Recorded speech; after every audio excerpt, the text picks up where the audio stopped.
Hi hello praise the Lord. ദൈവനാമം വാഴ്ത്തപ്പെടുമാറാകട്ടെ. ഒരിക്കൽ ചാർലിക്കിർക്ക് ഇങ്ങനെ പറയുകയുണ്ടായി, read your Bible every single day, do what the Bible tells you to do, tell people what the Bible says. Hallelujah.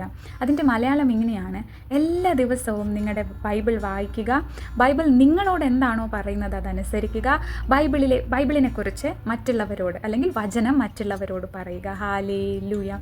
ശരിക്കും ഓരോ ക്രിസ്ത്യാനിയെയും, കർത്താവിനെ അറിഞ്ഞ, രക്ഷിക്കപ്പെട്ട, കർത്താവിന് വേണ്ടി ജീവിക്കാൻ ആഗ്രഹിക്കുന്ന ഓരോരുത്തരെയും കർത്താവ് വിളിച്ചതിൻ്റെ ലക്ഷ്യം അതുതന്നെയല്ലേ?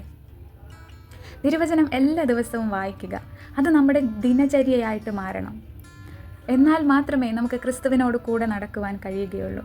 കർത്താവുമായിട്ടുള്ള ഏറ്റവും സ്ട്രോങ് ആയിട്ടുള്ള, ഏറ്റവും ഇമ്പോർട്ടൻ്റ് ആയിട്ടുള്ള കമ്മ്യൂണിക്കേഷൻ എന്നുള്ളത് തിരുവചന വായനയാണ്. തിരുവചനം വായിക്കുമ്പോഴാണ് നാം തിരുവചന സത്യങ്ങളെ, കർത്താവിൻ്റെ സ്നേഹത്തെ ആഴമായി അറിയുന്നത്.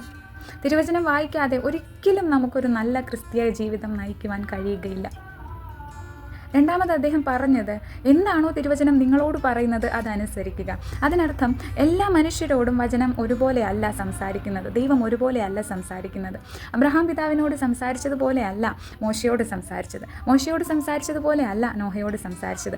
നോഹയോട് സംസാരിച്ചതുപോലെ അല്ല ഇസഹാക്കിനോടോ യാക്കോബിനോടോ യോസഫിനോടോ സംസാരിച്ചത്. ഹല്ലേലൂയ.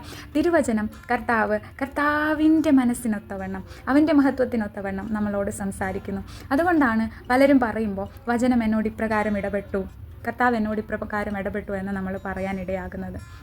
തിരുവചനം നമ്മളോട് എന്താണോ പറയുന്നത് അത് നാം അനുസരിക്കുക. മൂന്നാമതായി തിരുവചനത്തെക്കുറിച്ച്, തിരുവചനം എന്നാൽ കർത്താവായ യേശുവിനെക്കുറിച്ച് മറ്റുള്ളവരോട് പറയുക. അതാണ് ശരിക്കും ഒരു ശരാശരി ക്രിസ്ത്യാനിയുടെ കോളിംഗ് എന്ന് പറയുന്നത്.